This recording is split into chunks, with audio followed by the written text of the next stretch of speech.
What's up guys, my name is Ace, and today I wanted to cover a topic that I've had quite a few people asking me about, and this is regarding the hidden burst guns in the game. Now, I use the term hidden pretty loosely here. I'm sure a bunch of you guys watching this video are well aware of the fact that some guns can be used in full auto, burst, or semi-auto without having to use any special attachments or anything. But at the same time, I'm willing to bet there are a ton of people watching this video right now that had no clue, or at least didn't know every single gun that has access to a burst mode. So that's what we're going to be covering today. So diving right into it, in the assault rifle category, the cord can be used in 2-round burst mode. In the carbine category, we have the SG553R. That one has access to a 3-round burst mode. Then finally, in the SMG category, for the PW5, the UMG40, and the KV9, all of these have access to a 2-round burst mode. Now, if you're wondering how to get into this burst mode, it turns out it's the same as if you were to swap over to semi-auto mode. So on mouse and keyboard, by default, this is B. On controller, you have to aim down sight and then press down on the D-pad by default. And that allows you to cycle through these modes. Now, when it comes to whether or not this changes any stats of the gun, it doesn't have any impact on your damage, of course, when switching over to burst mode. Your range is also unchanged here. And surprisingly, your rate of fire is exactly the same as well based on all of my testing. In fact, there's no burst delay between these bursts, so if you're spamming the trigger fast enough, you will actually see the exact same rate of fire as if you were firing full auto. It would be indistinguishable watching footage of that. Whereas interestingly, when you swap guns over to semi-auto mode, you see a really hard rate of fire cap. Like with the cord, for instance, when firing full auto, the rate of fire is 900 rounds per minute. I can achieve that exact same fire rate in 2-round burst mode as long as I'm tapping that trigger fast enough.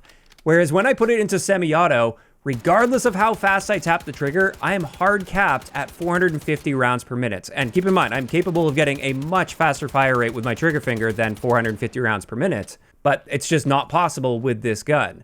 So that's one benefit of using the burst mode with this, is it's just an alternative to semi-auto that doesn't limit your fire rates in any way. And what this means is our time to kill potential is the same in burst mode for all of these guns compared to full auto. Again, as long as you're able to spam that trigger fast enough to keep up.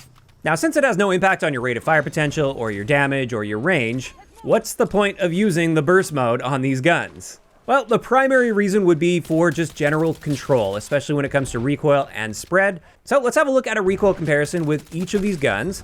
And with the cord, as we can see here, there does appear to be a bit less recoil when using the 2-round burst mode. And not only that, there also appears to be slightly less spread, or it doesn't spread out as much when we get toward the top end of the recoil plot.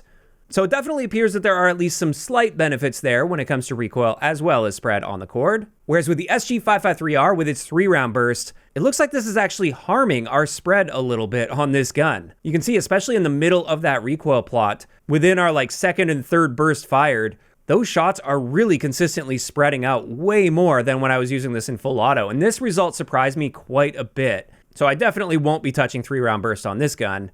Then we have the PW5A3, and with this, I'm honestly not really seeing any notable difference between full auto and 2-round burst when it comes to the recoil comparison.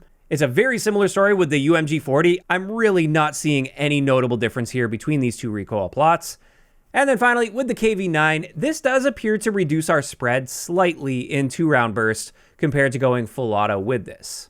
And that's pretty much it. It's basically just the cord looks like it does gain some benefit here in the recoil and or spread department. The SG553R looks like it's harmed by going into burst mode, and the SMGs look like they're pretty much the same, either in full auto or burst mode. So with all of that in mind, is it worth using this burst mode on these guns?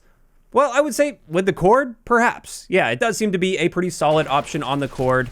But at the end of the day, I also don't think it's going to make a major difference unless you're just using this burst mode as an alternative to semi-auto, because again, we're not harming our rate of fire potential, and therefore we can maintain our time to kill potential while having that nice consistent tap firing sort of mode. In this case, it'll be burst firing instead of semi-auto. So based on feel, at least, you may like the burst modes, and maybe for a change of pace, they'd be fun to play around with from time to time, just to get a different feel out of a gun. But at the end of the day, I wouldn't say that this is some secret hidden cheat code to suddenly squeeze out a bunch of extra potential with a gun or anything. It's just an extra option that's there that you may want to try out for a change of pace or a bit of a different feel. And that's where we're going to leave it. This is where I want to hear from you guys in those comments down below. First off, how do you guys feel about the fact that only a small handful of guns in the game have access to this special burst mode. And then with that, do you guys ever use these guns in burst mode? Or after watching this video, maybe, do you plan on using any of them in burst mode? Or are you just gonna be sticking to full auto and then tap firing when necessary?